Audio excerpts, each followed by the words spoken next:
Friends, welcome to 5,280 feet above sea level. That can mean only one thing. We are driving a Volvo baby buggy just outside of Denver, specifically Boulder County. But this one's a bit different. This one has an electric motor, unlike the one we drove in Spain. Oh, and there's one other difference. The Colorado Rockies. Equally as stunning as Spain, but entirely different.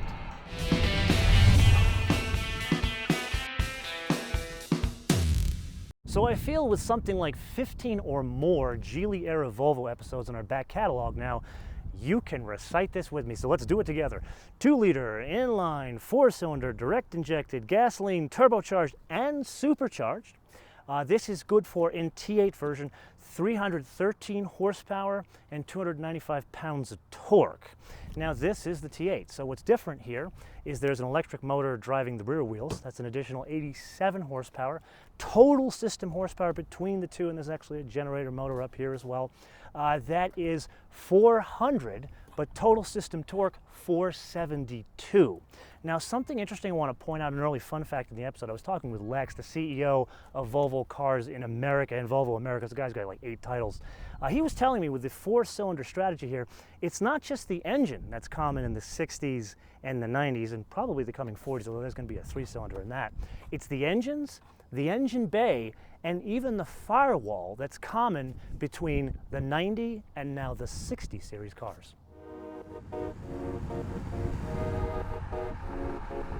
Now there are two rather important things that you and I need to unpack. Number one, the Eevee propulsion system and its direct impact on pulling power, or pushing power, because it is all-wheel drive. And number two, and almost more importantly, the weight penalty of that Eevee system on the XC60. Specifically, it's 554 pounds. Okay, so we got a bit of an elevation change, so let's try this in full hybrid mode so we get the benefit of the electric motor. Put our foot into it, going around some turns here. Not something Stefan originally intended for this thing, but hey, the man races a Miata, so I'm sure we can do it. Okay, so now that we're at the crest, the first thing that you notice is the total system horsepower. The addition is 84, and that definitely mitigates the additional 554 pounds that this carries over the T6. Now, let's try this in like full-on, like power sporty driving mode. Put our foot into it, going up the hill again. Okay, this changes the character completely. This moves away from the T6, I would argue, to the point where it's not quite a Macan, but it's maybe somewhere between a GLC 300 and a GLC 43 in total driving power. So let's rewind for a minute to the Volvo XC90 T8 episode. There I told you that the total electric driving range was a whopping 14 miles. That was on a 9.2 kilowatt hour battery. Now in the transition from the 90 cluster of cars to the 60 cluster of cars in this like Geely era of Volvos, they've gone back to the drawing board and changed the battery. Now it's a 10.4 kilowatt hour battery, but most importantly, it fits in the same footprint. So the packaging is the same size, the weight differential is about the same. However, they didn't guarantee me the range. They're still working it out with the government. At least in the US, they're targeting somewhere in the low 20s for total EV range. Think of this as like a bonus question. Would you pay extra for more EV range? And if so, how much?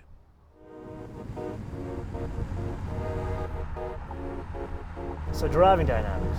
We found out in Spain the XC60 works quite well. I would argue more so than the 90 cluster of cars.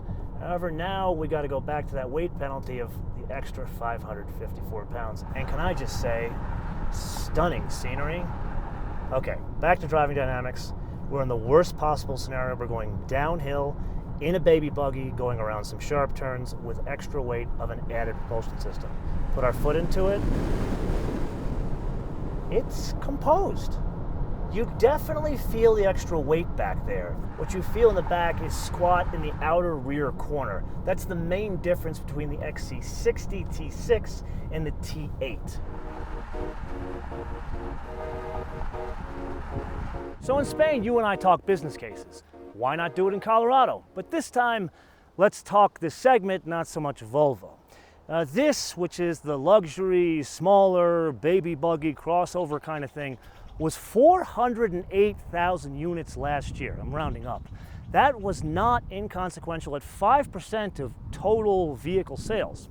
What's more interesting, most of them, about 75%, were people who were married. Actually, 79% of people who were married, 75% no kids, hence the smaller vehicle.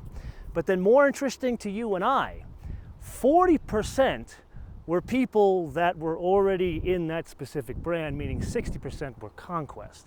Then much more interesting to you and I, only 40% of them were leases, as opposed to like Range Rovers and Jaguars, which are like, and Audis, which are like 90% leases. So put that in your pipe and smoke it.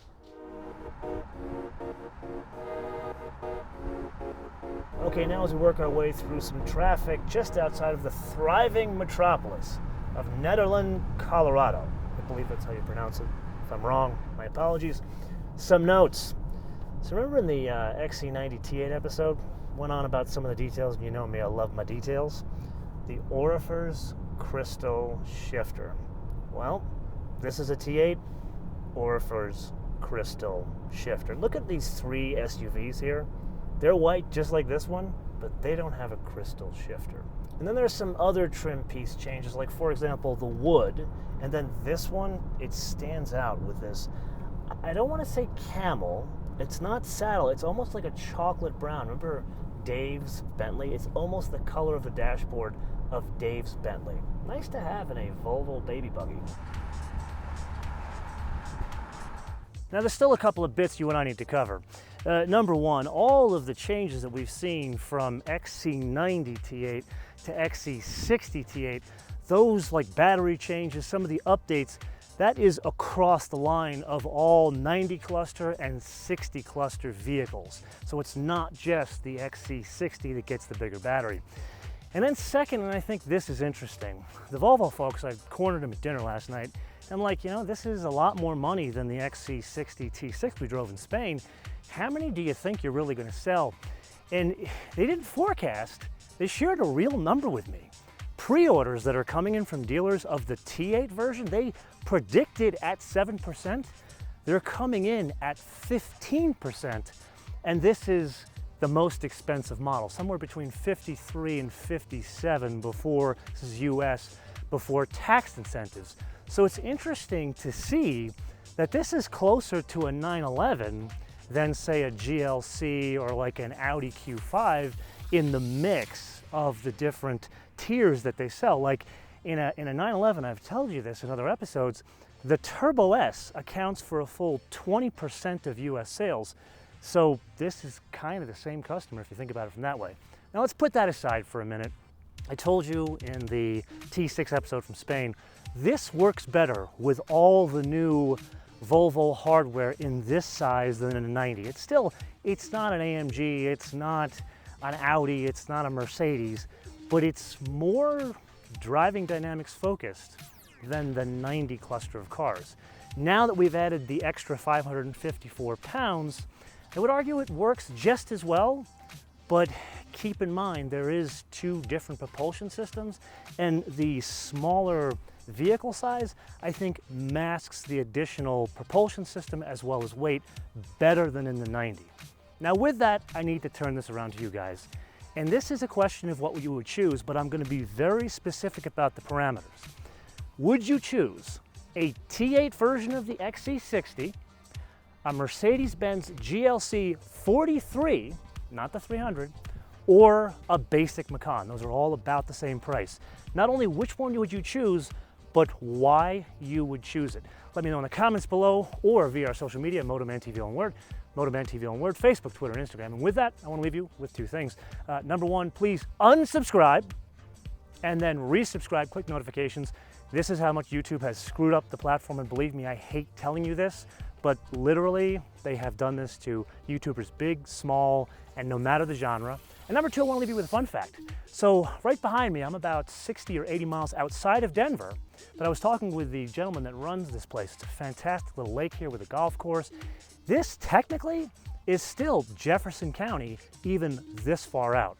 And can I just say, what a beautiful county it is. Thank you, Colorado, for having me. And until we see you in the next episode, bis später.